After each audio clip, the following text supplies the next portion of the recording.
Howdy. Thank you, everyone, for coming today. I'm delighted to have you. My name is Korok. I am a professor at the Mays Business School and also director of the Mays Innovation Research Center. Thank you for coming on game day. This is our first event on a game day. It's both a blessing and a curse. The blessing is I think we get a wider audience and we sort of connect with what a big part of A&M. The curse is parking and logistics. We were initially going to have, when we timed the panel in the morning, we wanted to be right before the game so people could then go to the game right afterwards. Of course, we underestimated the Aggies when we did that. We looked at the statistical performance. We thought, hey, the Aggies are going to be playing in the afternoon. There's no way they'll be slotted for the evening. But of course, we were wrong on that. So congrats to the Aggies for doing so well. So I wanted to just say a few things about the Mays Innovation Research Center, which is the entity that's sponsoring this event. It's a center that I founded in 2017. It's dedicated to understanding the true nature of innovation. And I would have to say that any realistic analysis of innovation in the world of the last 20 years would probably put Bitcoin at the top or near the top of that list. And so we've been making a big push into understanding Bitcoin as the first 0-to-1 innovation in the blockchain space. And we've had several events so far. We have a big annual conference. We did that last April. Many of you were there. This year we have several panels. This is the first one. We're going to be doing a mining panel in January, hopefully. And then we want to do a conference sometime either late spring or early fall. So one thing you can think of this panel as kind of a refresh of our conference. We have 3 speakers who all spoke at our conference in the spring, and we're going to do a little bit of an update on Bitcoin and kind of do a deep dive onto both the business, economics, and the technical aspects. So we're going to cover a lot of ground, so I hope you're ready. Just for logistics, we'll do probably a full hour of the panel discussion, then we'll take a short bio break, and then we'll sort of open it up to Q&A, and Grant can speak a little bit about the Bitcoin Club at that point. So without further ado, let me introduce our 3 panelists.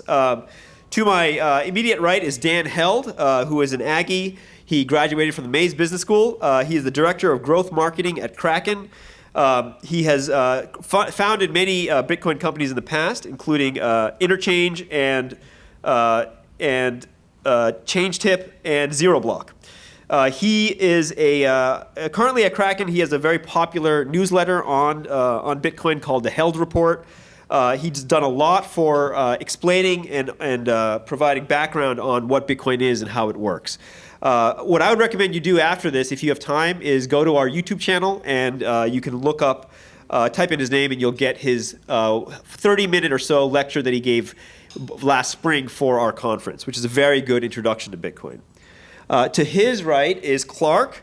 Clark is also an Aggie who graduated out of aerospace engineering here at A&M, class of 08. He's been a long-time entrepreneur in Bitcoin. He's built and operated multiple data services. He has, in fact, a Bitcoin dashboard that Jack Dorsey recently tweeted about. He works at CryptoWatch, which is a subsidiary of Kraken, and he's also an expert at the Rust programming language. To his right is Michael Flaxman. Michael Flaxman is a Bitcoin developer and software engineer and investor. He first was a venture-backed partner of the company Thumbtack, which is a startup in San Francisco. And he has worked he graduated from Brown University, the only non-Aggie on the club, but we are going to change that soon, somehow. He lives in Austin, and he is a real expert on the Bitcoin protocol, security in Bitcoin. He's blogged and podcasted a lot about multi-signature, which he can talk to you for literally 2.5 hours about. He's done that, 2.5 hours straight on multi-sig. Yeah. So that's who we're talking to. So I thought what we would do is to get things started. There's a lot of diversity in the audience on how familiar you are with Bitcoin and what it is. Some of you are experts, some of you are novices. I thought just to get everyone up to the same page, Dan could give us maybe, if I can do it in 3 minutes, 3 to 4 minutes? 3 to 5 minutes. I'll give you 5 minutes on 30,000 foot overview of Bitcoin just to get everybody up to speed. Cool. Dan? All right, so raising your hand, do you think you're very familiar with Bitcoin? Okay, that gives me a good read of where we're at. So as John Oliver, a famous comedian, puts it, Bitcoin is everything you don't understand about money with everything you don't understand about computers. At least that's what it feels like, right? It feels super confusing, and you're like, this is really weird. Well, you're not alone. We all encountered this journey when we got into Bitcoin as well. And so the best way to think about Bitcoin is that Bitcoin is like a new type of digital gold. And why is gold valuable? Well, governments can't control the production of gold. Gold, if you hold it, is a bearer asset. So you own it right there. You own it outright. You don't have a contract on it. You don't have paper on it. You own the gold. Bitcoin operates in a similar fashion. It has a limited supply, isn't controlled by governments. And Bitcoin, unlike gold, though, you can transmit it anywhere in the world, and Bitcoin has other properties that make it much more advantageous. Now, why is gold important? Well, I was going to Mays Business School during the 2008 financial crisis, where I realized no one knew what the hell was going on, and that the entire system had fundamental flaws in it. The fundamental flaw was that we had to trust governments. We had to trust governments, and we had to trust these institutions to protect our money and our investments. Bitcoin solves that problem of trust. We don't have to trust in governments. We don't have to trust in politicians. We don't have to trust in these banks. You can be your own bank, custody your own money, and you don't have to trust their monetary policy or their security practices when it comes to protecting your money. So that was the fundamental problem that Bitcoin solved, is the problem of trust with money. And so Bitcoin, since we got into it, and Clark got into it before I did, we actually met in 2013. And we've worked at 3 different companies together over the course of that journey. Bitcoin was $10 when I got in. And what market cap is that? Very low, like million. Yeah, very, very low market capitalization. So the market cap is what's the value of all the Bitcoin together. And to see it go from that to over $1 trillion market cap in 10 years has been incredible to see. But what that represents is that the world is starting to recognize that Bitcoin is solving that problem of trust with money. And now there's over 100 million people, it's estimated, that own Bitcoin. Back in our day, it was maybe 10,000 or 100,000. So Bitcoin has succeeded already. Bitcoin is still succeeding and still very early in its journey to become a global world reserve currency, a new gold 2.0. If we look at other sources of other types of money, gold is worth $10 trillion. And then you have fiat money, which is worth like 50 to 60 trillion. And then you have other store value assets that are much higher than that. So Bitcoin at a 1 trillion market capitalization is still very, very, I would say, cheap. And so I think Bitcoin fundamentally solves the problem of trust with money. We're very early in our journey. And congrats for all of you to come here and learn more about it, because this is the first step in that process. Okay, that was great. Thank you, Dan. So let me, just something that's interesting is we just, a Bitcoin ETF was first approved. I thought we would start this off by talking about that. What do you guys think of that? What are the implications? Do you think, were you familiar at all with how that happened or what the approval process was? Can you explain how the ETF works? I will leave this up to any of you who want to take it. I can take it. I don't really understand fully how it works. I know that the ETF is backed by futures contracts and not by spot Bitcoin. So it's a little bit like the GLD ETF, if I understand that correctly, and its relationship to gold.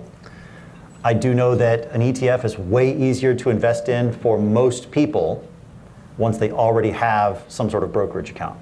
You can just type the letters into your brokerage and say go, and now I've got some exposure to Bitcoin. That's nice.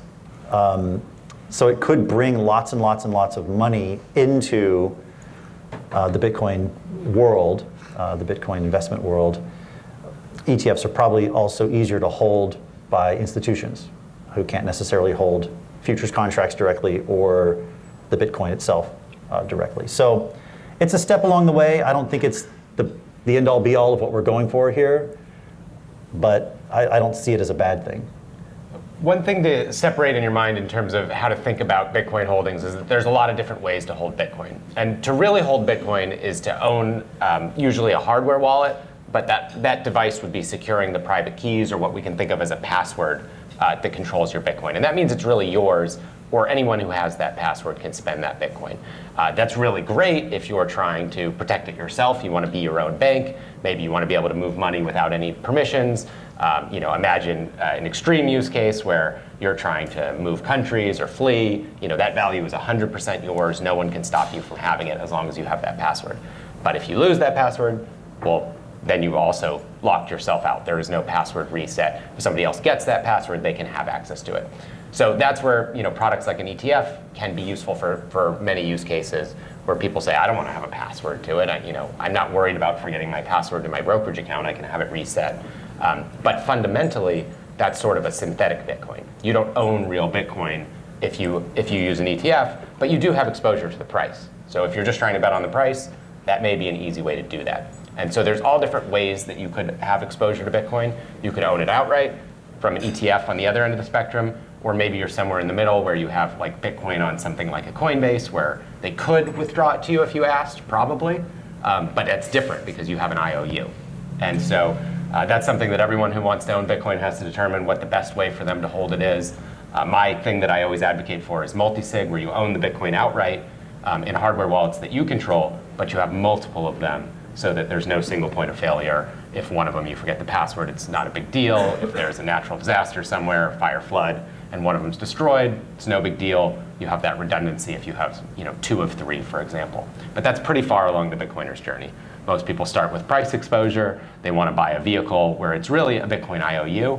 But as long as that IOU is redeemable for Bitcoin, or at least the price exposure of Bitcoin, that's good enough for a lot of people for their use case. So it's kind of a do your own research and see what you want to have. And some people want a little bit of each too. And one last thought on this. So the gold analogy is like gold in your, buried somewhere that no one else knows is really secure gold. Only you know where it is.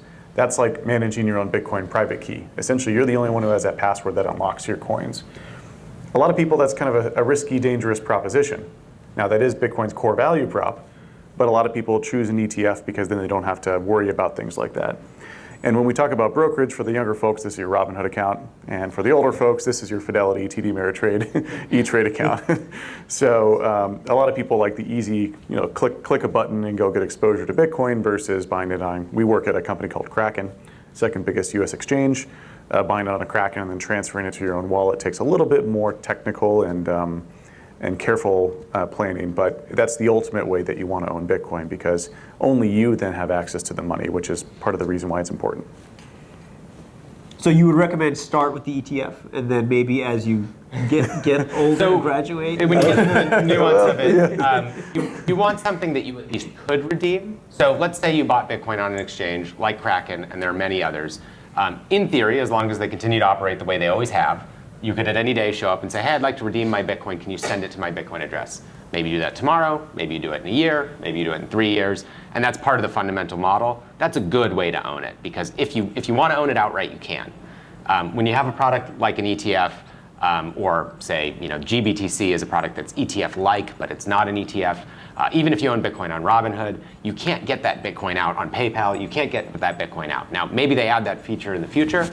Robinhood is allegedly working on it. They have 1 million people on their wait list who are saying, hey, I have price exposure, but I want the Bitcoin. Can you give it to me? And maybe they will add that, but maybe they won't, or maybe they will limit your account. Some companies do that, and they say, okay, you can only withdraw this much per week. So if you're going to buy Bitcoin and not hold it yourself, I'd strongly recommend doing it on an exchange where the practice is that you can redeem it at any time. But again, it's an IOU. You don't own the Bitcoin unless you control the password yourself. Kind of like how if you store your gold in a vault somewhere where a bunch of other people's gold are stored, they're really good at storing gold. They might have armed guards, they have a big vault, but you got to trust that all the gold's there. And that's sort of what you're doing when you trust an exchange, is you hope that all the Bitcoin is there and that they're not running a fractional reserve, that they only have part of the coin there. So that's what Michael's highlighting here. What we like to say is not your keys, not your coins.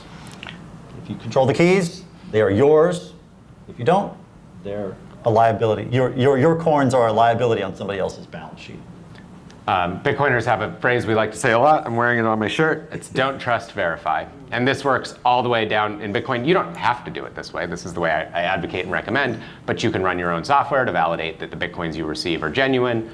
You can build your own software from source if you want to. That's complicated. You don't have to do that. But Bitcoin allows you not to trust any third party at all, which is really quite new and different if you look at competing financial products. So Clark, just to follow up, we know there are a lot of stories about people who lose their keys. These are very large random numbers, basically. What are some solutions for people who don't want to lose their keys? Is there easy solutions for them? Well, unlike gold, you can back up Bitcoin. So gold is like, this is the element. I've lost it, it's gone. Or paper cash, it can get eaten by bugs or whatever, burn. Bitcoin, you can make a copy of your keys and just put those two places, and now you've got a backup. Then there are lots of other ways, like multi-sig, just have multiple things that have to agree with one another in order to move the coins. And again, you could back up those keys and put them all over the place. As far as security goes, it's a totally different model than any other. You're backing up data. You're not backing up a physical thing. Yeah. And a place where this is really, really impressive is if you think of having gold, it's all in one place. If somebody gets access to that place, well, they have your gold. And similarly, if you lose it, like say, a pirate ship that sank at sea, that gold's not really coming back either. It's all or nothing proposition. With Bitcoin, you can do something like a 3 of 5 multi-signature scheme. I'm not saying you need to start there, that you'd ever want to do that. But the idea that someone might be able to break into 2 locations and get nothing, that's fairly amazing. In the past, people would just squirrel gold away in different spots and figure like, well, maybe someone gets into this one and that one, but they don't get into all my secret spots. And Bitcoin allows you to do that. There's companies that help you do it, like Casa and Unchained are 2 well-known, reputable companies in the space that make it easy, and you can still hold your own Bitcoin, but they sort of make the process simpler. So Bitcoin allows crazy levels of custom configuration, but you don't have to do that. One more thing, if there's any entrepreneurs out here, you can have a corporate accountability scheme here where you could have the manager of a product and the CFO and maybe the CEO have 1 key, and 2 of those 3 have to agree to spend money. Or maybe you have the company's law firm has a backup, so that if something were to happen to one of these players, you could go to the other 2 and spend the funds. Or you have this regular accountability where we have who signed for it built into the money. It's not just you could slip $100 to the bank teller to forge the signature on a multi-signature bank account. This is like the money won't move. Cryptographically, it won't move unless you have this agreement. No, yeah, I mean, the way to think about this as well is that when you hear about people getting hacked, they're like, oh, well, Bitcoin seems insecure then, right? Like, oh, I hear about people getting hacked. It seems like it's really risky. Well, yeah, if you leave the keys to your fucking vault on the kitchen counter and someone comes in and grabs the keys and opens up your vault, that wasn't the vault's problem. That was your own private key management. So basically all of the hacks that occur in this space are because people don't manage their security very well. So Bitcoin itself has never been hacked, if you will. So Bitcoin is extremely secure, and the encryption behind it is based on thermodynamics and much more technical aspects. But yeah, when you hear about Bitcoin getting hacked, that's not true. It's people left their keys out on the counter, and if people steal gold, gold wasn't hacked. Right. It was their vault that was hacked. So I think that's an important distinction. Or an exchange that's hacked. Or an exchange, or you trusted a third party, or you were bad with your security. Yeah. And what we're seeing, this goes into like the ransomware discussion, where people are using cryptocurrency, Bitcoin, to lock up people's corporate files and demand Bitcoin in payment before they're unlocked. And what it's showing is that you've changed the game in terms of like cybercrime and things like that, now that you have this digital money, so that it's going to force everybody to bump their security up. This is kind of the forcing function we needed for computer security and cyber security to get better, because it's all hopelessly broken for the most part. And so this is exposing, it's a bug bounty. It's saying, hey, we can go in there and take your files and you can pay us in Bitcoin, and we could be wherever. We have no risk of getting physically caught because we're in some other country around the world. And so it'll force the entire business and government databases and security practices to bump up, because this has changed the economics of that sort of crime. To clarify a little bit about what that means, the CryptoLocker ransomware attacks are not totally new. It's the ability to demand payment that's new. Right. So a lot of computer systems have been vulnerable for a really long time. Smart, clever hackers find ways to lock up your files and say, but if you pay me, $5,000 in Bitcoin, I'll unlock them. And it's kind of a creepy, innovative business model, but it's possible because the Bitcoin payments are uncensorable. And so, we often talk about Bitcoin as the currency of enemies. We might not agree on anything, but we can agree whether a transaction is settled or not. And so someone can demand payment in this, and as much as we may not like them and we may think that behavior is unethical, they want this money because it's the best money. Yeah. And that's a very unique and interesting new thing. So one comment people hear and often make about Bitcoin is that it's used by criminals. Yeah. So can you tell us a little bit about, is there any validity to that claim, and why and why not? I can hop in here. So last time I checked, I used dollars to go buy drugs down the road, right? I don't think, if you want to look at the #1 currency used by criminals, it's in your pocket. It's the US dollar. That's what they use in all the, that's why they have in all the movies as well, with all the gangsters and all the drug dealers, is they like cold hard cash. So to be clear, all money is used illicitly and legally, right? So money shouldn't have a censorship function. Money should be an apolitical function. And that's what the Bitcoin network and that's what the Bitcoin community truly believes, that there is no topic, there is no individual that should be censored ever for any transaction. And while some people might declare certain people terrorists or not, the founding fathers of the United States would have been terrorists when 1776. I mean, they were tax evader terrorists, which isn't a bad thing. It's all about context. And the Bitcoin network says there is no context. We have no political leaning on any transaction, so every transaction is valid. And I think that's a really fundamental kind of political thing. But yeah, to be clear, all money is used in illicit fashion, and Bitcoin is, of course, used for that, but most Bitcoin transactions, 99%, are used for legal activities. And some important, just to quantify this, Bitcoin is used far less in crimes because it's somewhat traceable. We have a public blockchain where we can see funds move. We don't know who those funds belong to, but old-fashioned police work can say, hey, this money moved to an exchange. I'm going to subpoena their records and see who the customer was. Cash is a lot better for crime because it's more anonymous. It's harder to trace. And one of my favorite statistics that bears this out, because you may not believe me that Bitcoin's used far, far less for crime, is the number of $100 bills versus the number of $20 bills in circulation. And you can look this up on the Mint's website. There are far more $100 bills in circulation than there are 20s. People are always blown away by this fact because you've probably seen a lot more 20s than you have $100 bills. And it's because those $100 bills don't see the light of day. Those are used for organized crime. They're kept in, very much in sort of like a deep offline storage for large transactions. And that's how the dollar is often used. It's funny, another metric of that, I remember when I visited the Treasury, is the lifespan of a $100 bill is 9 years, and for a dollar bill, it's 18 months. Yeah. Also, 90% of all $20 bills have cocaine on them. So like cocaine on them. Yeah. Fiat money, paper money is very much used for a wide variety of illicit activities. So let me, one more high-level kind of question. When I'm talking to my mother about Bitcoin, what do I say? Why should she care? Why does the world need Bitcoin, if it does? Well, I kind of gave a lengthy explanation earlier, so I'll let you guys. Maybe not your mother, but maybe your son. You could say, hey, when you have an inflationary money, you can't save for retirement. You have to take your labor, you spend a day's labor, you get a day's wages, and you have to gamble it to have hope of retiring.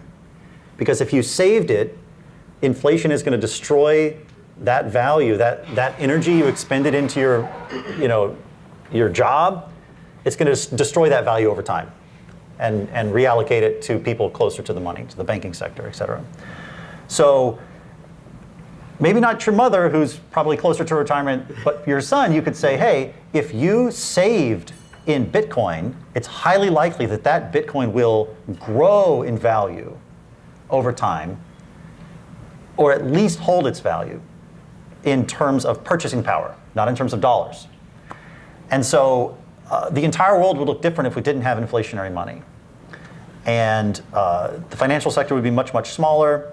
People would have far less debt. Interest rates would be more realistic and higher. And you could save for retirement and not have to go send your money to Wall Street to invest in who knows what, just to try to beat inflation. And then, when you want to retire, maybe the stock market went down 35% that year. Oops, there goes. If you think of that, you had a 30-year career, that just knocked out 10 years of your career. They're gone if you want to retire that year. So I think if you have a long time horizon and you can think about saving over many, many years, Bitcoin is a huge shift in the way that we do things. Now, as far as value appreciation, we've seen Bitcoin go from less than a penny with the first trade, and then when I got into Bitcoin, it was $1, and then Dan got in at $10. I don't know when you got in, but it's what, 60,000 today? So that's quite a bit of appreciation. I don't think it'll have that sort of thing going forward in the same time span because of the dynamics of the system, but it certainly has a fixed ultimate supply, which means that as demand grows, the price has to go up. There's nowhere to go but up. By the way, it was 60,000 also during our last conference, so you are welcome. We brought it back. And the fixed supply thing is something that I think is very hard to wrap your head around. In the beginning, how can a digital thing have a fixed supply? Digital things are very easy to copy. We don't think of like an email as being scarce. And that's something where you have to sort of dive into how Bitcoin works. And for today, you have to take my word for it, but do your own research, talk to people who understand how it works. One of the really cool things about Bitcoin that is unrivaled in the world is that you can't change the supply schedule. So if we look at something like gold, which is reasonably scarce, there's probably going to be 1.5% increase in the supply of gold this year. You can't verify that. There's a lot of speculation about how much gold the Chinese government might be mining, what might they be reporting or not. We're not sure the amount of gold. There isn't a registry of gold. But experts would tell you somewhere on the order of 1.5% increase in the supply. In a good year, when the price of gold goes up, there are less cost-effective ways to mine gold, and they will mine more gold. And in a bad year, perhaps the reverse. In Bitcoin's world, there is a fixed supply. And so if demand increases, there is no way to make more Bitcoin than the supply schedule that Bitcoin already has, which is a very, very tight supply schedule. And we all know that Bitcoin means 21 million coins in total the last bits will be mined out over the next 100 and some years. So there's this very limited supply of a digital good, which, because of the nature of how the nodes talk to each other to get consensus on the network, makes it so that you can never increase that supply. There is no physical real-world asset where that's the case. If the price of anything goes up, humans are very, very creative. We find a way to make more of it.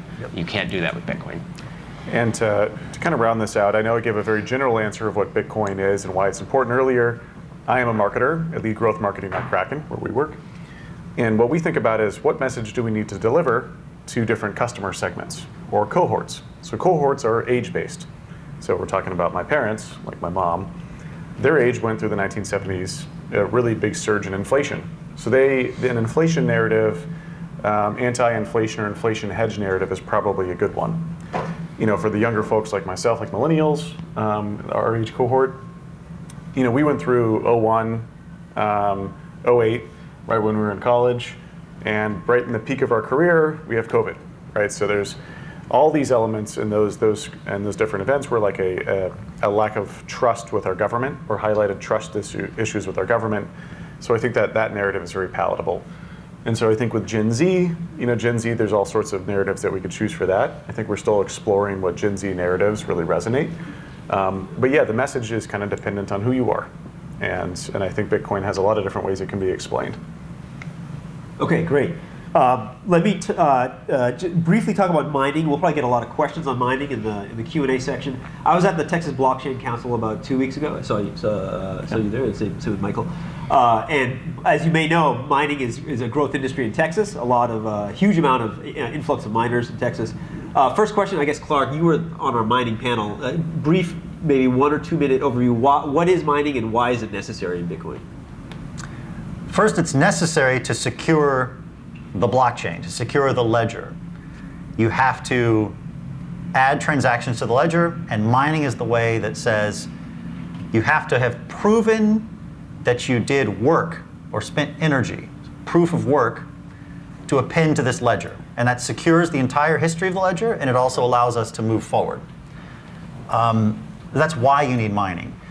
What it is, it's a way of converting real-world energy into this digital space. It requires giant electrical, hookups, multi-megawatt installations, and it's tying the physical world and the digital world together in a way that nothing else has. So that's a super high overview of mining. Well, practically, there are specialized machines, little boxes full of chips that run what's called a hash algorithm again and again and again. And it's like scratching off lotto tickets, where you're trying to win the lottery. You're trying to win the lottery, and then one machine somewhere in the world wins the lottery and tells everybody else about it as fast as they can. And then, in turn, they're rewarded with new Bitcoin and all the transaction fees within that block. So that's how they get paid. The network pays through inflation or subsidy and through transaction fees for that one little chip somewhere that won the lottery among these millions and millions of machines all over the world. And this is happening constantly. Roughly every 10 minutes, there's a new Bitcoin block found. So this is a lottery that's constantly running. All these miners are competing. And what's so neat about this is what secures the Bitcoin network. And so when we talk about hard money, what we mean is that it's hard to create. It should be expensive and difficult to create new money. Otherwise, someone's going to want to create a lot of it, because who wouldn't want to create money? That's a great business model. So Bitcoin makes that fundamentally hard. And I will say, because we're at Texas A&M, I'm a small investor in a company called Giga Energy that was founded by a bunch of Aggies, and they cap flare gas. They run it through a generator, and they mine Bitcoin in rural areas where that gas is stranded and it can't be used for productive human civilization needs, because it's expensive to transport. Bitcoin makes it possible to harvest that energy and make use of it that was otherwise just being burned off and wasted anyway.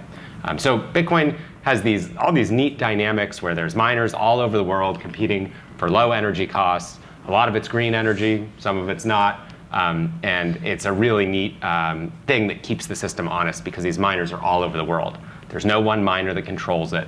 A lot of these operators are very small, but they found a niche somewhere where they could source chips, they could source power, and they run with it. And they're entrepreneurs that are securing the Bitcoin network. One piece of Is it a piggyback on that? it's on mining, but you can go. Yeah. So, well, there's a lot to cover with Bitcoin mining, right? It's a very complex topic. I like a quote from Mark Twain, in which he says, "To make a man or woman covet a thing, all you have to do is make it hard to obtain." And that's what Bitcoin mining does for the issuance of new coins, is the proof of work, the energy expense, the cost. There's a costliness to creating new money. If we didn't have that cost, then money could just be printed. And so Bitcoin mimics the production cost of gold. As gold becomes more and more valuable, people dig deeper and deeper into the earth to extract hard-to-find gold. Bitcoin, as Bitcoin rises in value, becomes harder and harder to mine Bitcoin, mimicking that costliness function. So that's an important element of why Bitcoin is so fair, is because to get a Bitcoin, you either had to mine it and spend the energy, work, and cost, or you had to buy it from someone who did, versus other coins or fiat currency, which were just printed by adding a zero. And that costliness is a fairness function. Bitcoin mining also protects the network. And that's where Clark alluded to Bitcoin blocks rewarding the miners for their behavior. They're proof of work function. So they get the newly minted Bitcoin and they get transaction fees, and that's called the block reward. So the other function is the transaction fees, and what Bitcoin's doing here is, with that block reward, these Bitcoin miners are protecting the network. And so they're essentially taking this real world energy costs and using that to build a protective wall of energy around Bitcoin. So one piece of trivia, you guys probably don't even know this, but we have a Relis campus, which is the old Riverside campus, about 8 miles north of Texas A&M. If you drive to Austin, you'll see it on the way. It's about 2,000 acres. There are a lot of different things there. The Army has a big, essentially a base that they're going to build out there for research.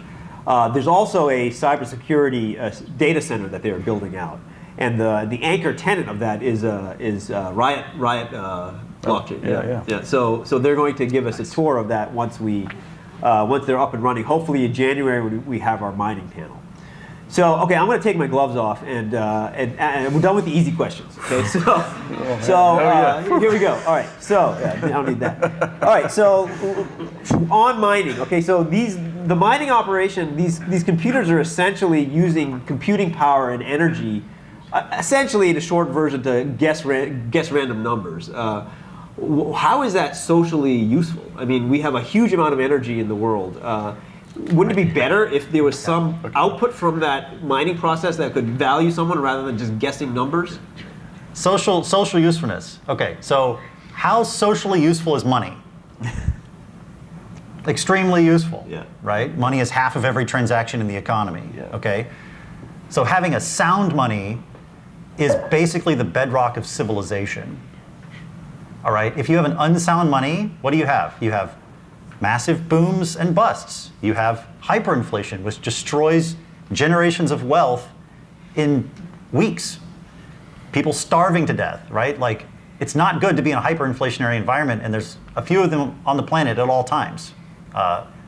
None of them are based on gold. They're all based on government printed paper money, okay? So that's not very socially useful. If your money is losing its value, you have to run to the store to spend it immediately on food because the next day the food is gonna cost double what it does today. That's pretty bad. You can't really build civilization on that bedrock. You need sound money to build civilization. So even if I agree that sound money has value, can't we come up with a better way of mining that secures the network that doesn't involve all this energy use? And or do you want to keep going? I'd say no, but All right, so there's a couple ways to think about it. One is we look at Bitcoin, and I'll wrap up with this question. Yeah. People go, Bitcoin mining, that seems wasteful. That's a lot of energy, and I don't agree with Bitcoin using that much energy. Well, you know what uses a lot of energy? The dollar. Aircraft carriers that have nuclear generators, every government building, every bank branch physical building, every bank branch server, all the people that work in these companies. Bitcoin is replacing the financial system with its own system. And if we compare Bitcoin to the existing legacy fiat system or dollar system, the euro system, it's extremely efficient energy-wise. So if we use that as a comparison, Bitcoin is very efficient. And then when we think about, the subjectiveness of like energy consumption, in here, I'm sure people watch the Kardashians. Is that a useful or not useful way to use energy? If anyone ever criticized you for that, it'd be ridiculous. You're like, what the hell are you talking about? I can watch whatever show I want to watch. Same thing with Bitcoin's energy consumption. Bitcoin miners paid for the energy like everyone else. No one's going to criticize you how much you run your dishwasher or watch the Kardashians or whatever. So the fact that people don't like Bitcoin's energy consumption isn't about Bitcoin's energy consumption. They just don't like Bitcoin. And so they think that any energy consumption is absurd because they think it's wasteful. So that's really the core root of the Bitcoin is wasteful argument. When it comes to can we build a blockchain without this energy component, I personally believe no, because you need to root Bitcoin in something in the real world, which is this real world costliness. There's other systems like proof of stake, which don't require costliness. They just require the proof that it could be costly. And so that's where I think very distinctively different systems. Bitcoin's proof of work system has worked for over 13 years now, 12 years. And I think has proven itself as a testament to the resiliency of what it's been built. So I think it's a very useful use of energy. And no, I don't believe you could replace it because you'd have to replace the costliness. If you replace the costliness, you're removing the core reason why Bitcoin mining exists. And I very much agree with what they both said. I would add one small detail, which is if you also look at Bitcoin's energy mix, it's largely stranded or otherwise wasted energy, or what I might call recycled energy. So if you look at some of the popular energy sources like a hydroelectric dam, there may not be that much demand for electricity next to where that dam is. It's just human civilization doesn't spread along energy sources perfectly. So if you have a huge excess glut of energy, what do you do with it? If you have stranded gas, Saudi state has twice as much energy as used to power the entire Bitcoin network that they just flare off constantly. They're just burning it. It's literally wasted. So if they were to instead put that towards Bitcoin use, and maybe they'd be more effective at extracting all the hydrocarbons because they'd be getting money for it. So instead of a huge percentage of that just venting off, which is far worse from a greenhouse gas exposure. They could recycle that energy. You get demand for nuclear power plants. So if you look at the LOIs for some of the new nuclear power plants that are trying to come online, they're Bitcoin miners who are saying, hey, we want to consume this much energy for the next decade, and we can use that to get funding to build this nuclear power plant. If you look at some of the geothermal mining that's happening around the world, it's the same thing. These are stranded energy sources. So it's not the same to say that 1 kilowatt here is the same as 1 kilowatt there, because you can't send energy across the world cheaply. You can in the form of fossil fuel. That's the one where you can ship gas, and that's relatively cost effective. But that's not generally what supplies the power when you turn on the lights. So it's not this one-to-one thing where we're like taking energy from people that were otherwise using it to power Bitcoin instead. Although at the margin, people are bidding for energy. Bitcoin's energy mix is much, much better. Bitcoin incentivizes better energy use. And you even have cases of demand response now where Bitcoin miners will say, hey, we'll offer stability to the grid. Something that's particularly important here in Texas with ERCOT, to be able to say, okay, if you have an outage, we'll reroute the energy that we were going to Bitcoin mine to y'all instead. Now we want a fee for adding that reliability, but reliability of power is a really important thing. And so Bitcoin can help incentivize that as well. So the mining question is a lot more complicated than it looks like at first glance. Okay, so a slightly technical question. Clark, Dan, you both mentioned the block reward for the miners in order to secure the network. But of course, in order for us to have this 21 million cap, eventually that block reward is going to go away. And the only way to incentivize miners in the future is going to be through these transaction fees. And over time, what will happen is these transaction fees will probably need to go up from where they are today. And then I don't see why Bitcoin's any better than the fees in the financial system today. And if the fees are really high, maybe if you're moving $1 billion across the world, Bitcoin makes sense. But for the regular guy, do those high fees mean it would seem like it would just crush the medium exchange and the local uses of Bitcoin? Isn't that a problem? Don't you guys see that as a problem? So the transaction fee is paid to make an on-chain transaction in the blockchain. So there are solutions like the Lightning Network, which is a second layer on top of the blockchain settlement layer. Like settlement in banking is when way back in the day, you'd have a bunch of notes from one bank, and you'd take them over and say, hey, I'd like the gold for these notes. And you would settle accounts that way, right? Okay, that's what the Bitcoin blockchain is doing. It's settling every 10 minutes. You don't need to settle, final settlement on, a candy bar purchase or whatever. So there are other layers that Bitcoin can add on top to lower the fees for the small transactions. If Bitcoin has anywhere near the success we think it will, the chain demand will be there to pay the miners, so the security of the network will be ensured. And the amount that you pay for a Bitcoin transaction is independent of the value of the transactions. Like you mentioned, $1 billion transaction can also, you're going to pay the same fee in Bitcoin terms as a $1 transaction. So there's a different dynamic at play there. Bank wire fees have a percentage component built into them. Try to send $100 million on a wire, your fees are going to creep up and up and up based on that value. So there is a totally different dynamic in that regard as well. This is a very good question, a very complex one. So Bitcoin's security model, we've got those miners mining away on Bitcoin, and they're paid that block reward, because they spent the work, and this block reward is incentivizing them to behave properly. If they're paid enough in a reward, they should organize transactions in a semi-linear function. Essentially they don't try to rewrite or double spend or change the transaction ordering. So the long-term security of the block reward of Bitcoin is based on the block reward's value. The subsidy and the transaction fees are the two components. As the subsidy decreases, the subsidy of the newly minted Bitcoins, because Bitcoin's issuance schedule is like this, up to 21 million, and then there will be no more minted, transaction fees have to rise to compensate for the drop in the subsidy. So that's the dynamic going on here. We have seen transaction fees slowly start to creep up, which indicate that long-term it shouldn't be a big problem. Also, to Clark's, our mutual hypothesis, if Bitcoin does become a global reserve currency, there will be enough transactional demand at a high enough value to secure the network. And I think that assumption and that hypothesis is right. Now, regarding transaction fees and user experience, yes, these transaction fees will very soon get beyond most people's comfort in transacting. When looking at transacting large sums of money, people are willing to pay certain levels of transaction fees.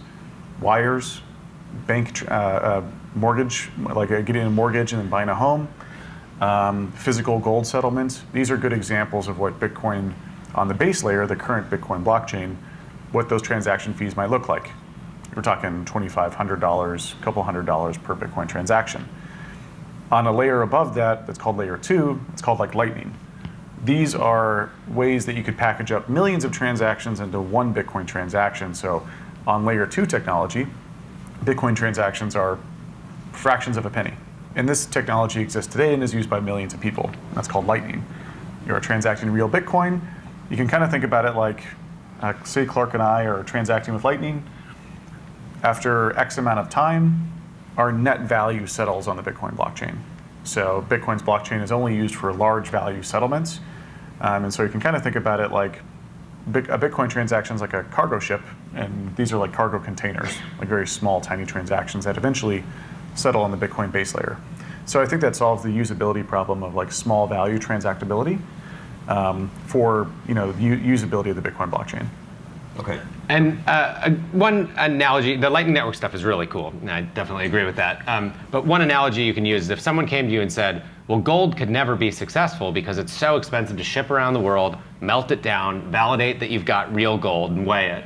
And so this can't work. People aren't buying coffee with their gold, they're not paying their rent with gold, gold's not real. And I would just say, look at thousands of years of history. Clearly, that's not correct. And so if that were Bitcoin's fate, it would be fine, but then you also have this second layer technology, both in Lightning Network, but also side chains like Liquid, a whole bunch of other cool tools. And also custodial Bitcoin does play a role in that as well. So, I can send somebody $10 of Bitcoin on Cash App. That's an IOU, and I'm transferring my claim from, Square Cash for that $10 of Bitcoin to them. But for some people's use case, it's $10. They're like, sure, I don't care. That worked great. So there are a lot of layers that you can build on top of Bitcoin, and that's possible because it's programmable money. So it's uncomfortable or different, but we have real world models for this working. Bitcoin's been working this way for a long time. And if you're looking at the Lightning Network, the channel capacity has just been growing for 2 years, and it's amazing to see. It's used a ton now. It's only going to get better. We would be remiss if we didn't mention El Salvador, which is this country. I don't know who's heard of El Salvador. They made Bitcoin legal tenders about 6 weeks ago, and all the merchants in the country accept Bitcoin via Lightning. So the Lightning Network is Bitcoin for an entire country at this point. It's a pretty cool experiment. It seems to be working. I don't think they've collapsed at this point. And I think a good way to think about it is you do ACH, you do wire, you do cash, whatever transaction, it's still dollars. It's just different ways to move it. And that's what Lightning and Bitcoin base layer kind of represent, are just different ways to move Bitcoin around. It's all Bitcoin. So there's not a new type of Bitcoin that's created. And I could see a world where you might have Bank of America Bitcoin and Bank of America dollars. And in neither of those cases are they totally real. You don't have the physical dollars. Bank of America is fractional. You hope that they'll be solvent. They have FDIC insurance. And you could see a similar world where they're offering the same product, and behind the scenes, I'm seeing a lot of banks scrambling to try to figure something like that out. That's probably many, many years away. That's just as seamless in your app that you can use either one. But behind the scenes, they're trying to offer price exposure to their customers, and it makes sense that they would do that. Clark mentioned when he got into Bitcoin, it was $1. Today, it's $60,000. That's not a bad return, right? Over this last decade, not bad. I didn't say I invested in it. Okay, I think Clark would be on his private yacht. If that was the case. That's right. So I'll give you that, right? So that's great. But now let's look forward, right? Is it necessarily the case that the best dollar today, future dollars, should go to Bitcoin?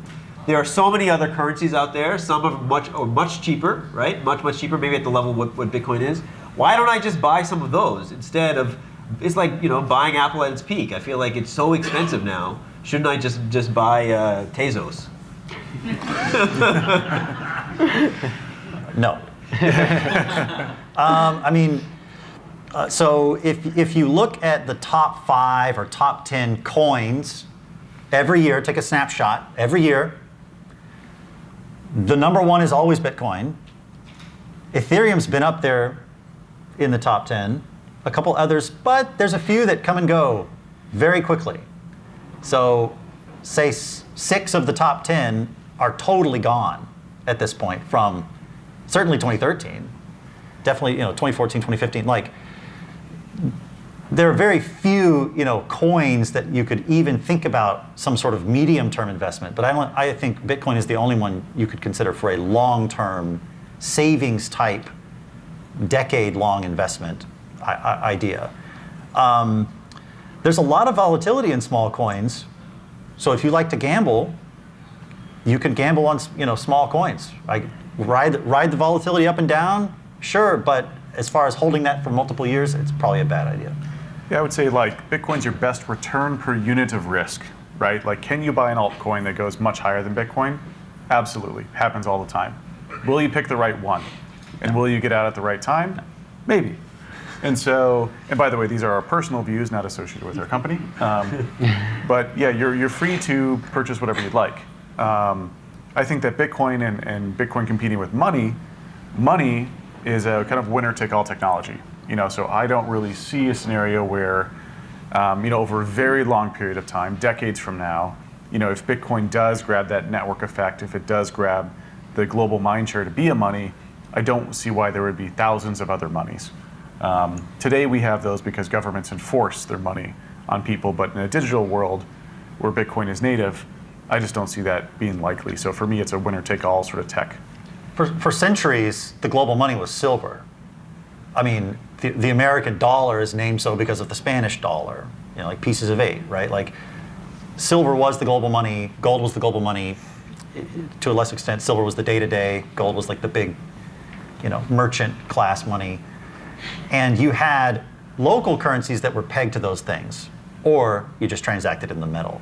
So we've had monies before, and like the recent advent of paper money and fiat monies has made the world worse, because you've fragmented all of these economies into their own little silos, and that's worse than having one uniform way of transacting across countries. So Bitcoin could get us back to that, probably in short order.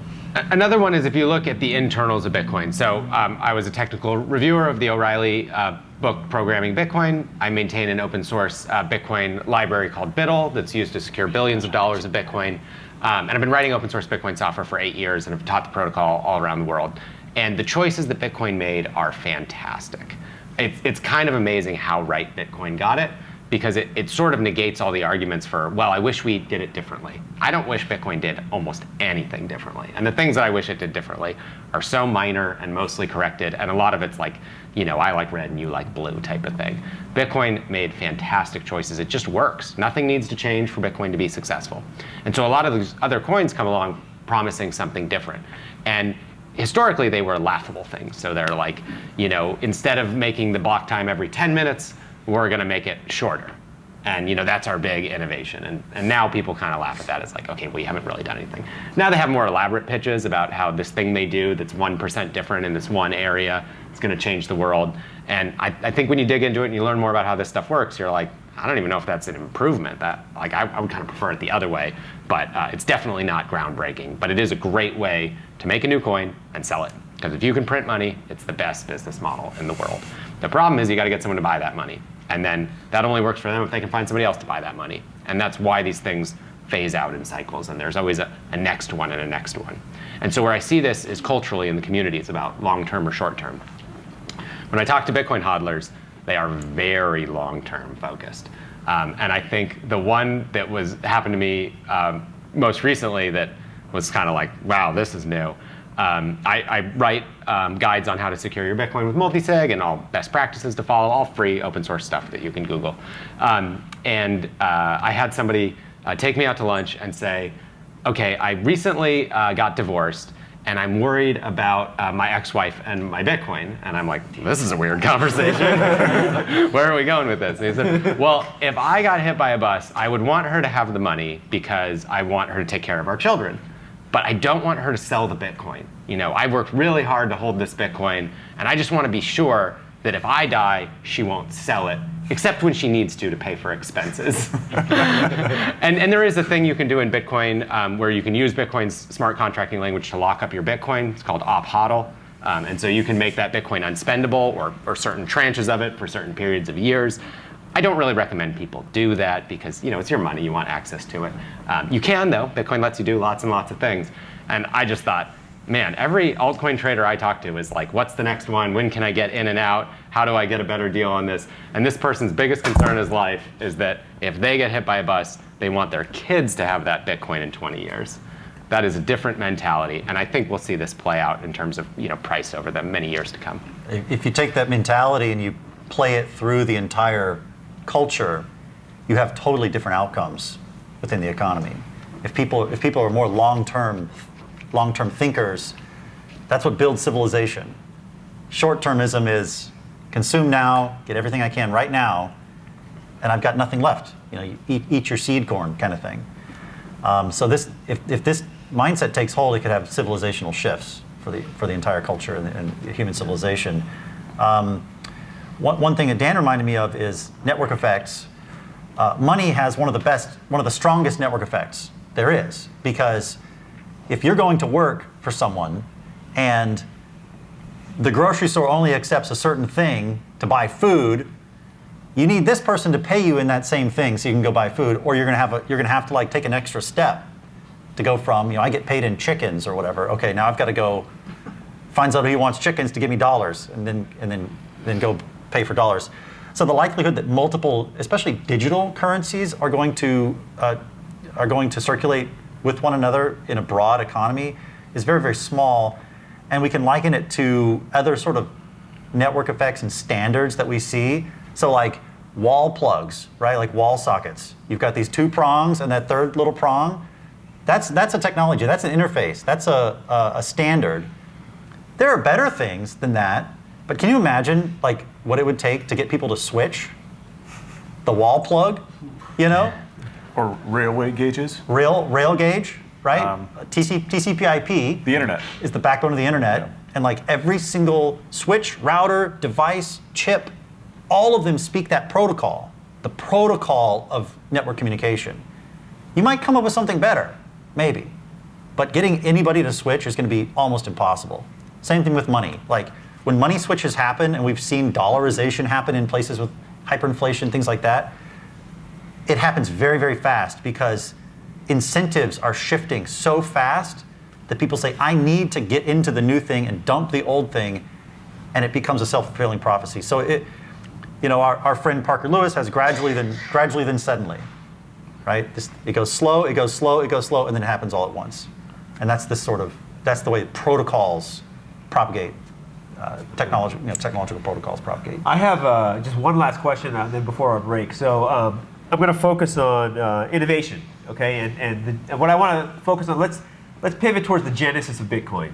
It's a really unique time because we don't know who exactly created Bitcoin. The white paper was released 07, 08, right around the financial crisis, 07, 08, 09. And I guess here's what I've noticed. I've been looking at this over the last few weeks, is that the community that created Bitcoin, very different from innovation and technology today. It bypassed some of the usual routes of innovation. There was no venture capital funding, no Series A. There was no big government grant that got the research started. There was no clinical trial they had to clear. And it was really this open source community of developers, cryptographers who had strong convictions about liberty, freedom, and cryptography. And they essentially created it was a deeper and more fundamental innovation, right, at the level of something as ambitious as decentralized money. What can we learn about that? It seems like Bitcoin is operating at another level than Silicon Valley that's been producing, social media company after social media company. What can we learn as students, as a community, from that process? If you want to comment on that. I'll take first stab at this. So, Bitcoin is highly philosophical. Like it's a very philosophical, very libertarian-leaning technology. And the people behind it were called the cypherpunks. So these were a bunch of folks who were interested in cryptography. Now, these folks weren't your typical nerds, though. These folks wore weapons on their t-shirts in the 1990s. The US government tried to ban encryption, calling it a weapons technology. They said, well, I want to print off the code on my t-shirt and I'm going to wear the weapon and you can arrest me. It's free speech. I mean, this is fundamental to what America stands for, right? They fought for that. These are the types of people that fought for that. So they were very, very intense. And their technology, so a lot of these individuals built the components of Bitcoin and then Satoshi put it all together. And when you look at Satoshi's intentions and how he launched Bitcoin, Satoshi never took any Bitcoin for himself. Or he has a Bitcoin stash, but he's never touched it. Sort of a Prometheus-esque character.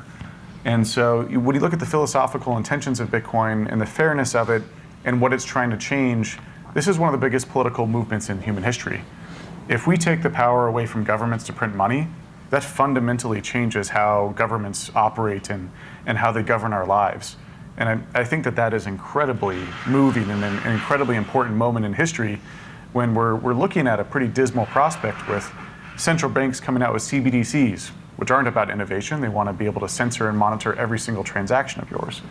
And data privacy of governments monitoring all your emails and text messages. Bitcoin kind of changes that balance and changes that dynamic. And so I think from an innovation perspective, this is on par with, really, really big philosophical and big political movements. This is the printing press, man. Dan mentioned like the dream of digital money existed as long as people were networking computers together. Early on, the 70s. Hey, there's these things that can talk. These computers can talk to one another. We need a way to send money.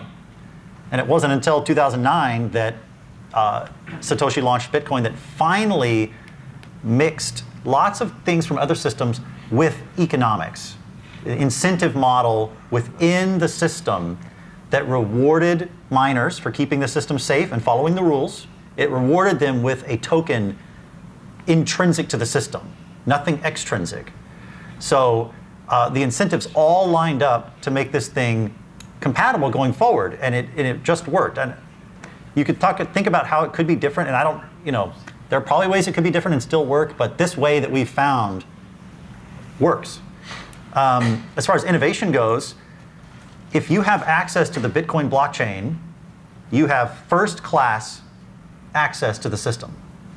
You have the high-powered settlement layer money to the system, and you can write and deploy whatever contracts, scripts you want onto the system, and no one can stop you. So talk about innovation, permissionless innovation is a huge aspect where people can just tinker. People can get burned. They can touch the fire, they can get burned. There's no guardrails, there's no hand holding. You don't have to ask permission. So anybody can build on top of the base layer of Bitcoin in a perfectly permissionless way. I think one expression that wraps it up really nicely is that Bitcoin is a freedom machine dressed up as a get-rich-quick scheme. And that's kind of what it is. And ultimately, while it has this great ideals, it's also very, very practical. Cancel culture is coming for your bank account, and this is wealth that you can preserve that no one can stop. And we're just going to see how this plays out in the years to come. But we've seen some of it before. There was Operation Choke Point in 2014, 2015, where a lot of legal businesses had their bank accounts closed because government didn't like them. And I think we're seeing now a world where platforms censor all the time. That's they're private platforms; they can do that. We haven't seen it yet hit bank accounts mainstream, but I think that'll probably come next. And so the use case for Bitcoin becomes more real. Based on the ideology that it started with, but you don't have to share that ideology to say, hey, I'd like to have my own money be under my own control. That's not a radical belief. Okay, let's take our bio break, and then we'll return for the Q&A. So thank you guys.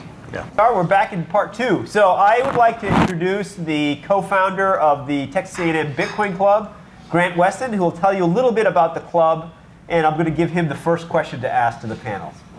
Sure. Okay. Well, thanks, Korok. It's good to have everyone here back in Aggieland. It's I tend to think that A&M is a little bit overrepresented when it comes to universities with big shots in Bitcoin, in my opinion, as you can see here. But founded the A&M Bitcoin Club about 2 years ago with the help of Korok.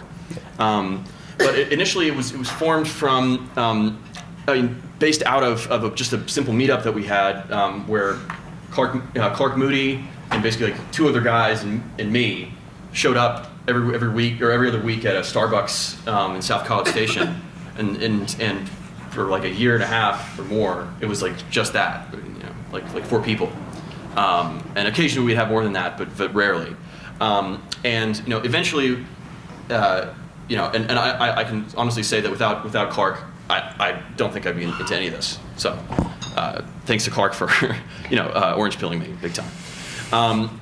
But eventually, we got to thinking, well, we need to get more organized and actually start to get more people involved and interested in Bitcoin. And so we just had the idea of putting a proper club together. And so, the way that Korok and I met was I went to a conference in New York and met another big-time Aggie Bitcoiner, Travis Kling. And I asked him, hey, I'm looking forward to getting a club started up. Do you know any professors that might be interested in sponsoring it?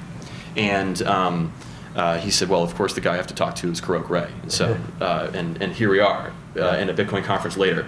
So, so all we do at the Bitcoin meetup, at the club is, we have been educating students. We have a series of lectures, and we have guest speakers come talk about different topics in Bitcoin. We have several members here in the audience today, and so it's been really great so far, and it's grown fast as well. In the lab space. The lab space. Yeah. Sorry. Another thing is, with the thanks of Korok and funded by Ray Rothrock, we have a dedicated lab space just off Texas Avenue, where the club meets every other week, and it's been a great spot. If anyone ever wants to come to a meetup, you can hear a lot more of the topics taken more in depth and with more time, broken down into individual topics. Feel free to reach out to me, and we'll get you signed up and come to the club. We have some mining rigs in the lab that Clark is going to set up, which he hasn't done yet. Soon. And give a little tutorial on how mining works. So I think it's really critical that you go to events like this in person, and you all here coming today, I think, is representative of that. Being at these Bitcoin meetups, you meet other Bitcoiners, you have some people to talk about with this. It's a very technical topic. It's kind of scary. So definitely recommend you check this out. It's something that you feel closer with the community, you learn more, and you feel more comfortable with it. Yeah, absolutely. And also, given the fact that I think most of academia tends to think that the people on this stage are crazy. And so it's like when you believe what Bitcoiners believe, or what I believe, what they believe, it helps to have someone else there who isn't, you actually meet them and you go, these people are actually really smart, and they know what they're talking about, and they have reasons for believing what they believe. And so I think certainly that's why the meetup was so important to me when I was getting into Bitcoin, is that it was so easy for me at first to just write off Bitcoin and go, because most of the news says it's a scam, all these sorts of things, all the typical FUD, and when you actually have a meetup and talk to real people, it reinforces why this stuff is worth getting into. yeah. Do you move on to questions? Yeah, you would. Okay, cool. Well, I guess before we get started with the questions with the audience, I guess I'll just ask one out here, because I think a lot of people, when they're getting into crypto, and I think that you guys actually, Dan, you and Clark addressed this at first when you guys were still at Interchange, when you did a conference in 2017 here. I think we briefly touched on it with regards to altcoins, but could you guys tell us why you may or may not believe in Ethereum, or I guess I tend not to like to talk about other altcoins than maybe just that, because for the most part, market caps are significantly smaller and less influential.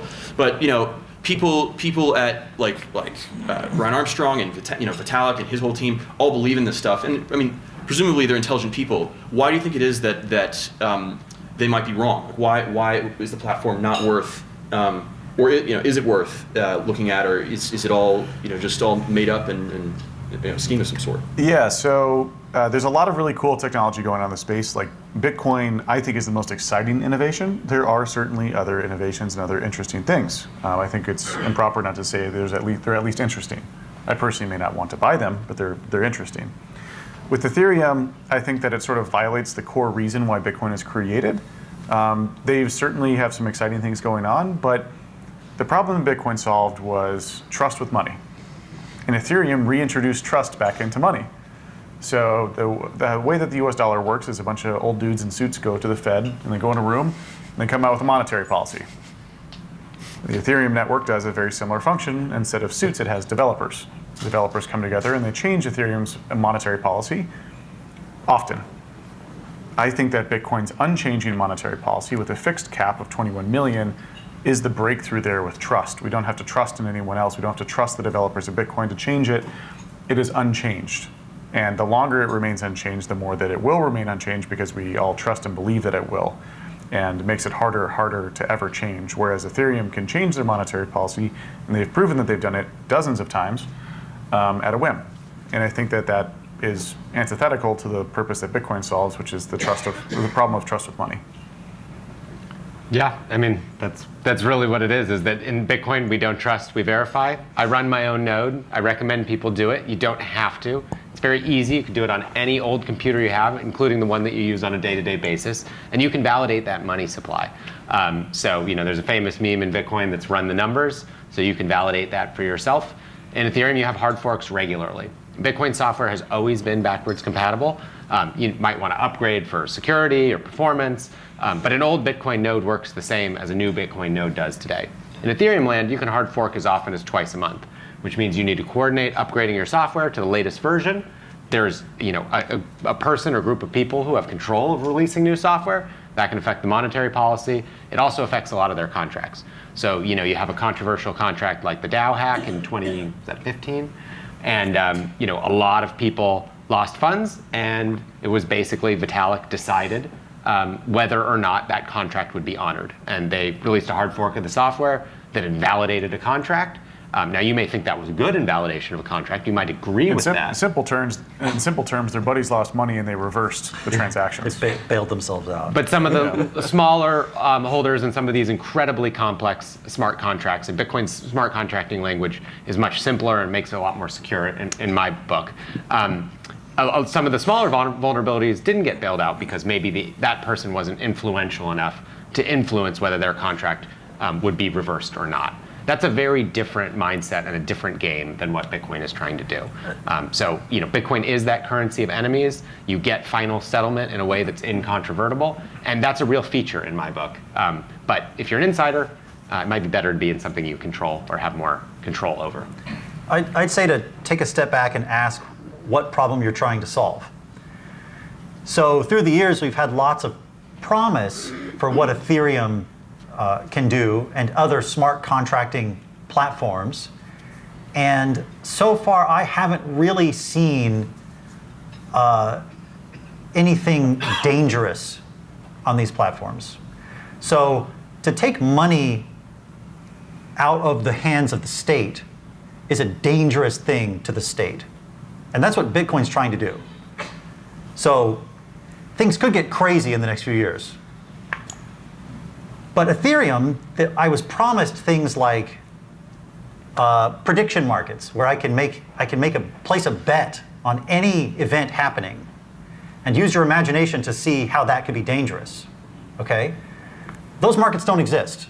We've had billions of dollars of venture capital money poured in to the non-Bitcoin crypto space, and nothing dangerous has emerged, in my opinion. So there's no reason to have a blockchain.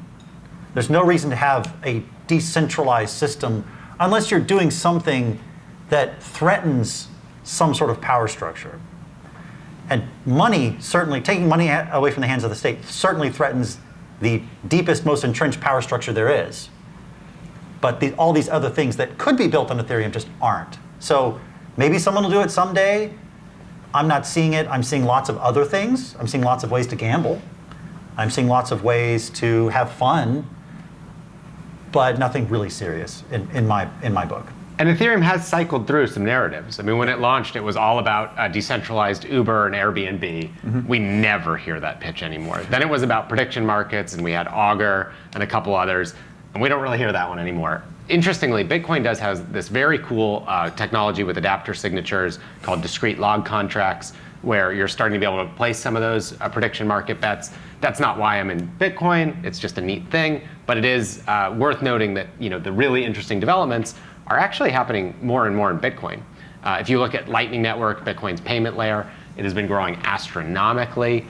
If you look at Ethereum's RAID and state chains, nobody uses them. There's no activity. There's a real difference in which platform people build on because they want the secure one. We've seen Ethereum go through different narratives. It was going to be ICOs. Those were going to be all the rage. Those were going to be a consistent thing. That volume is now almost 2 orders of magnitude smaller than it was at its peak. So that's not a good trajectory for a growing technology. Stablecoins became the thing that Ethereum was really popular for. But we've seen these stablecoins have zero exclusivity at all. They all want really low fees. They're all inherently centralized. You have companies like Tether that have a giant balance sheet of maybe dollars, maybe money market funds. We're not totally sure what they have, but they have a balance hopefully somewhere of something. And that's a very centralized, censorable thing. They're not trying to be censorship resistant. And they put their tokens on every blockchain. Whoever will take them, and usually whoever will give them money to list there. And so it's not like a long-term position. So we've seen these narratives cycle over in Ethereum. The new one is NFTs. Now they're saying NFTs are going to change the world. I could tell you why I don't think that's going to be the case, but I'm sure in a couple of years there'll be a new one. There's always a new narrative for why Ethereum is going to do something in the future. And fundamentally, we talk about this term decentralization. Well, why do we even care about that? We care about decentralization because we don't want powerful authorities like a government or big banks controlling our money. And that's why Bitcoin prides itself in being as decentralized as possible across a few different elements of the spectrum. Ethereum trades off some of the decentralization for more throughput, more transactions, more expressiveness with smart contracts. But then there's more blockchains as well that sacrifice even more decentralization for more throughput and more expressiveness, like Solana, which recently rose to a 90 billion market capitalization. There's a dangerous, slippery slope of trading off decentralization for all this other fun stuff, right? Bitcoin's core value prop is needing decentralization to preserve its monetary policy, its immutability, and everything about Bitcoin being trustworthy. And so Bitcoin decides not to trade off any of that. And that's why I like it. And then when we look at, as we go down that spectrum, there's a lot of very centralized issues with these coins. Centralized monetary policy, which is basically just a recreation of government money again, just with developers this time. You've got recreations of like collateral being centralized. So a lot of like smart contracts, which everyone's probably heard of, like with their buddy who's really interested in like smart contract platforms like Ethereum or Solana talks all about that all the time. I'm sure you guys have buddies in college. Well, most of smart contracts on Ethereum are collateralized by USDC or USDT. These are completely centralized stablecoins. So it's dollars in a bank account issued on a blockchain that can be reversed, muted, and blocked. So that's a very shaky foundation to build a smart contract or financial system on. And so these are some other reasons why I'm not as big of a fan as some other folks might be. But I think this is actually a good thing, because eventually there will be a totally, completely centralized smart contracting platform that's got zero fees that people start building on, and then it gets seized and shut down by some government. And people learn the lesson of centralization and decentralization that hopefully pushes people back. You got to get burned. You got to touch the fire. You got to get burned so that you learn the lesson. Just like if you're going to go out there and like create a big diversified portfolio of cryptos, and then in 5 years, Bitcoin's the only thing with value inside that bag that you put together, you have to learn. So a lot of people have to learn these lessons, I think. And you see it again in terms of who's holding it. So, corporations are not putting billions of dollars of altcoins on their balance sheet. Countries aren't, creating legal tender laws for altcoins. They're not mining altcoins. They're not buying altcoins. And you look at, who has a long-term conviction and who is a short-term trader. Who's buying lots and lots of altcoins? VCs, VC funds. That's where that money is coming from. And so maybe you think they're the smart money. That could be, but I'm betting that they're looking at the trade and they're getting the coins at a discount and they're dumping them on somebody else, and that business model works great for them. So I think we'll see more of it. Cool. Should we Yeah. take one from the audience or? Yeah, sure. Great. I guess right up here in the front, sir. Okay. So you said earlier that Bitcoin sort of takes away the power of the state to control monetary policy. But is there the possibility that the U.S. government or some other government buys up a significant portion of the Bitcoin in trading today and sort of controls the Bitcoin from there? The question is, if the U.S. government bought a lot of Bitcoin, would they be able to control the network? Is that okay? What's cool about the Bitcoin network is that no matter how many Bitcoin you own, it gives you no more, less, or more control over it, which is awesome. So a person who has $1 worth of Bitcoin and a person who has $1 billion worth of Bitcoin, they have equal control over the network, which is super cool. So unlike proof of stake systems, so if we moved away from proof of work and went to proof of stake systems, if you own $1 billion, you actually have a lot more influence over the network than someone with $1, because you have that money that you could put as proof of stake or stake it and be able to control voting and control transaction ordering on that chain. One of the things that was said in some sort of congressional testimony by one of the Coin Center guys was that work instead of privilege is what matters in Bitcoin consensus.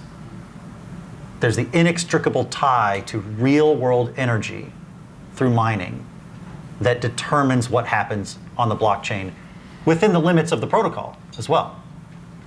So the incentives are all lined up such that it's very, very hard, if not impossible, to capture Bitcoin and control it for your own purposes. You would need some level of global cooperation among states, which I don't see happening anytime soon. And that's one more area where Bitcoin shines as a currency of enemies. It's very hard to get governments to coordinate. And one other interesting factoid or analysis in this is if you look at how China's been acting towards Bitcoin fairly hostile for a number of years. They've banned Bitcoin, I don't even know how many times, maybe a lot. But how many times did they ban YouTube? Once. And that's really the difference. China bans Bitcoin all the time because they can't ban Bitcoin. But they can ban other stuff and it works. And so I think we're going to see more and more of that it just truly is an unstoppable force unless everybody in the world agreed at the same time, and they're going to show up at your house with guns and say, give us, you have Bitcoin and you're going to jail. And I don't think the governments of the world all want to reveal themselves as tyrants at the same time. Which they haven't been able to do this with climate change or drugs and alcohol, drugs and other prohibitive substances. So their ability to censor Bitcoin globally altogether is very unlikely. Also, the enemy of the enemy is your friend. Why would China and Russia collude with the US to stop Bitcoin? One of them is going to consider it a weapon against the other and want to back it. All right, so the establishment in the US doesn't really believe in balancing the budget, and they control our money. And so why should the US government, those in current power, not seek to completely outlaw Bitcoin used as a currency, since it is explicitly a competitor to its own broken currency? And I think in our current state, the reason why Russia fell apart was at least its economy crumbled, right? And yet you had a massive military force that was behind that. And I think currently in America, America's military force is significant. And so yet its currency policies, we are not balancing our budget. There's nothing written into our Constitution that we have to do that. And so the people are the ones who are suffering this. And we are, they are turning to the only current alternative, which is happening to be Bitcoin. Why should the U.S. not completely outlaw Bitcoin? I guess I'll start. Sure. So around 10%, through surveys, it's estimated around 10% of Americans own Bitcoin, which is pretty incredible considering where it came from. I mean, we were a group of lunatics, as mentioned before. At least that's what my family, friends, lovers, and parents thought. So, it's pretty nutty. 10% of the U.S. population owns Bitcoin now. That's incredible. What happens when that hits 20 or 30%? Bitcoin then becomes a very powerful voting issue, to where if you're going to ban Bitcoin, if you don't want to get reelected, that sounds great, because you just really isolated these 30% of the population, and now they feel very angry and they're going to vote for your opponent. Also, there's a very large financial incentive not to ban Bitcoin. You can tax us versus making us disappear or change countries. So there's a very large incentive if Bitcoin does become more and more successful, more folks like us become wealthier, and to keep them around and make us happy would be better than for us to leave and take our money elsewhere. We're also seeing a lot of movement towards supporting Bitcoin in politics, not universally, not always, but some very specific ones. We have Senator Cynthia Lummis in Wyoming, who's kind of the pro-Bitcoin senator. She's hired a lot of people to promote this issue. She's been very consistent on it, and she's very pro-Bitcoin. That probably pushed Senator Cruz in that direction, which we saw most recently in a large debate over a bigger spending bill that Bitcoin got caught up in the middle of. And Ted Cruz came out very pro-Bitcoin, which surprised me in a good way. We have Rep. Warren Davidson, who was the one who said shitcoin on the floor of Congress. He said there is Bitcoin and there is shitcoin. What a great quote to have from a sitting congressman. Congressional record. What's that? In the congressional record. Yeah, that's a recognized term now in the congressional record. And then you have interesting challenges. So you have Brad Sherman, who's probably the biggest anti-Bitcoin representative in California. He comes from a very Democrat district. I think it's been a Democrat for over 50 years. It will be a Democrat in 5 years if I had to make a prediction. But Erica Rhodes, a fellow Democrat, is challenging him on this issue. And she's got a lot of support from Bitcoiners. Now, I'm not saying she's going to win, but there's starting to be a penalty for going against Bitcoin. It's very much an age issue. Voters over 60, much more likely to be skeptical of Bitcoin, to be distrustful of Bitcoin. Voters under 30, probably love it. And so if you're a politician, you're saying, do I want to take the position that's going to age well for me, or the position that's going to force me into retirement? Now, everyone's different. People are going to come to love or hate Bitcoin for different reasons. So there's not going to be a one-size-fits-all answer. The government's messy. The right hand's going to disagree with the left hand all the time. But there are some really encouraging signs. And from the most simplest form, if you're looking to take a bribe, it's kind of the best money that there is in the world. So you got to have Bitcoin if you want to get a bribe. You mean political action committees, right? Sure. Or lobbying. Lobbying. Legal. Yeah. My bad. Cool. Let's see. I'm not sure if there's a way I should do this. I'll just pick people, I guess. Yeah, you can pick. Yeah. Sure. Let's see. Sorry, Grant, you have a question? Yeah. Okay. Yes. Hey guys, thanks for doing this. Ted Cruz last week called Texas Bitcoin country, and I thought that was super cool in an interview. And my question was, what happens to Bitcoin mining if power becomes more expensive? Prices are rising. I don't think it's transitory. 5% seems like a joke. What happens to Bitcoin at that point? So the price of power is kind of like saying the price of oil.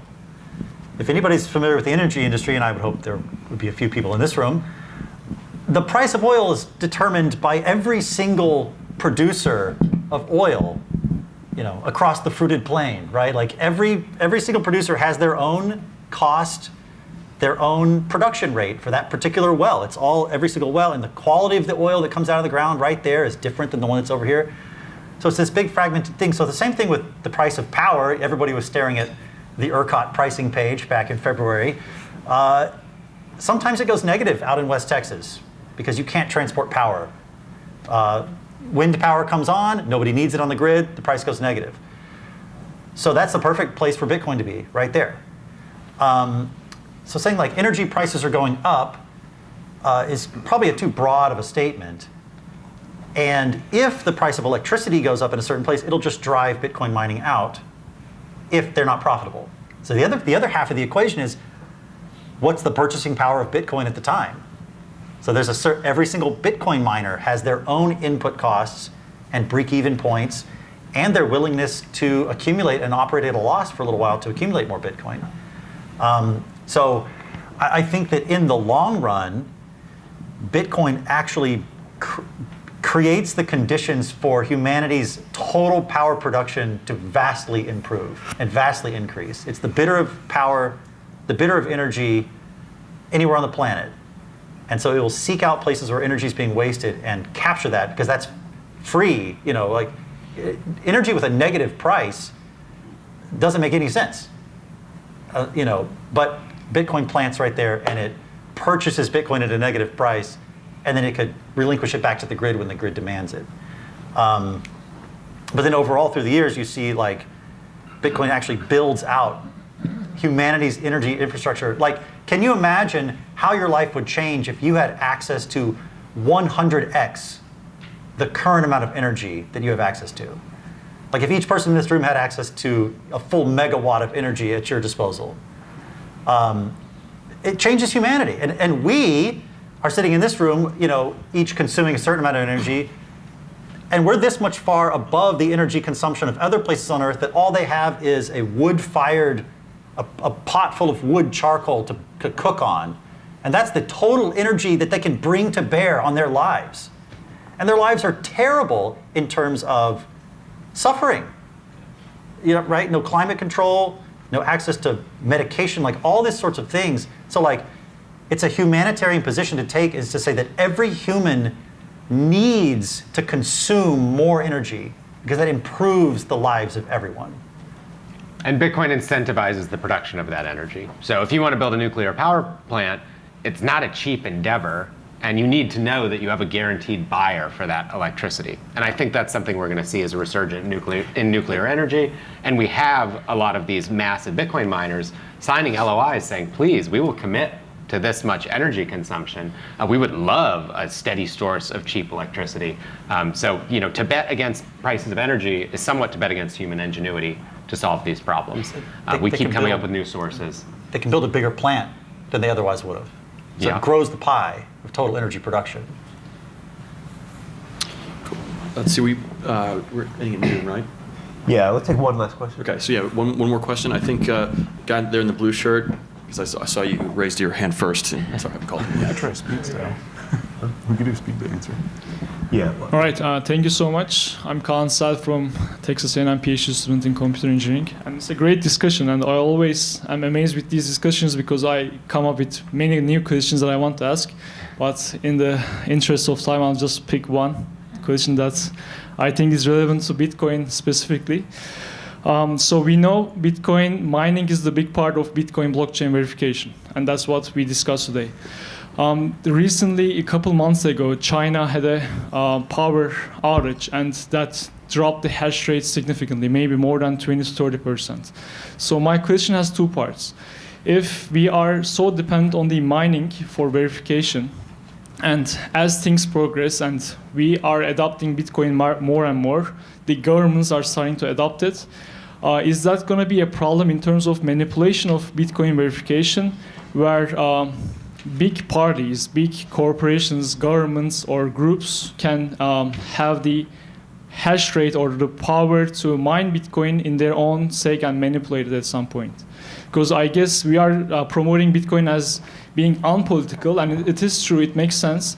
But as it grows up and as government starts to use it, can they manipulate it by holding a big power or big mining source? So, thank you. 3 words: strategic hash power reserve.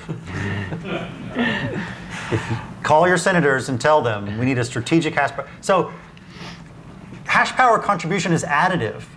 If Bitcoin is being used in your own country, you want those transactions to confirm quickly. But at the same time, you're also confirming everyone else's transactions. So cutting off hash power to try to hurt someone else, first of all, lowers the revenue you're making from that hash power, right? So you have a negative cost incentive to cut off hash power. You would hope that your strategic aim gives you more benefit than like the revenue you're going to lose. The longer that attack goes on, the Bitcoin difficulty adjusts. We saw difficulty, which is the ease at which you can mine, adjust downward after the China's hash rate went offline. It adjusts downward, and the network kept going. So the network is self-healing in this regard. And then, if your own people are using it, you want to help them, and then you're also confirming everyone else's transactions. So hash power attacks are, I think, they can happen, but I don't think they're the highest threat that Bitcoin would face. And also keep in mind, so there's different types of hash power attacks. One might be, the most famous, you want to kill the Bitcoin network, you just mine empty blocks. And so you refuse to let any transactions go through. That's incredibly expensive to pull off. You're missing out on revenue. So that's not really the one we're most concerned about. Then when you start getting into weird economic attacks, well, keep in mind that mining is only one part of the equation. So there's also economic nodes that are validating transactions themselves, and they have a lot of power. And we saw this play out during a thing called SegWit 2x. There was this debate about how to move Bitcoin's technology forward. This was in 2017. And you had all of the biggest blockchain companies almost universally on the side of what they were calling an upgrade, SegWit 2x. You had 97% of the hash power saying, we want SegWit 2x. And you had humble hodlers running their own nodes saying, well, my node only recognizes Bitcoin as it's always been. Anyone tries to send me Bitcoin that doesn't follow these rules, and I won't recognize it as a payment. And you would think, looking at those groups, that the nerds would have gotten decimated by big companies and the big miners. And at the last minute, the companies and the miners pulled out because they realized they didn't have economic support. So the economic nodes are a huge component in this. And the economic nodes are you and me and everyone who makes or receives a Bitcoin payment and runs their own copy of the Bitcoin software that is really, really performant. I mean, you really can run this on your day-to-day computer and you won't notice it's going in the background. And that's because of a lot of the scaling decisions that Bitcoin makes to be such a performant and easily validatable blockchain. You can validate it on a Raspberry Pi computer that costs almost nothing. So that is another mitigating factor there. You can kind of think about it like a standoff. A lot of people think the miners control Bitcoin, they don't, and this proved it. It's a standoff between the economic nodes, the miners, businesses, and so there's all these checks and balances of power over Bitcoin, and not one single group has all that power. So I'm going to actually be aware of our time since I know people have other commitments. Also, we're paying by the hour for the recording. So, I want to thank our panelists. I also, last thing I want to do is kind of close by addressing the students in the room as well as the ones online. This is a very exciting area. I hope you've gotten a sense of that. Blockchain, broadly speaking, the crypto economy, and Bitcoin specifically. My recommendation for anyone, the young people who are interested in this space, is that to me it always makes sense to start from the beginning, and that is Bitcoin. Don't just take our word for it. Try to learn as much about it as you can. It's a very deep technology. There's something in there for everyone. It truly is interdisciplinary in a way that I've never seen before, that merges together multiple disciplines like computer science, mathematics, economics, sociology, a lot of things together in one space. So it's a big playground. For me, my own opinion on this is, you will decide what blockchain means for you in your careers. I think that the verdict is still out on what the future of blockchain technology is and what Bitcoin will be. However, for me, what I feel personally the most excited about as someone who understands innovation and studies innovation and runs this innovation center is the genesis of Bitcoin is an extremely inspiring story for any human being. The creators of Bitcoin, they were not in any special club. They were just really a bunch of individuals who wanted to change the world for the better. And I think that's a great lesson for all of the students. And so you can, when you make your own choices, just think the sky's the limit, just like Satoshi thought. So thank you for coming. I want to thank our participants for coming back to A&M. And we'll stick around for the questions if you guys in the room want to come ask. Thank you.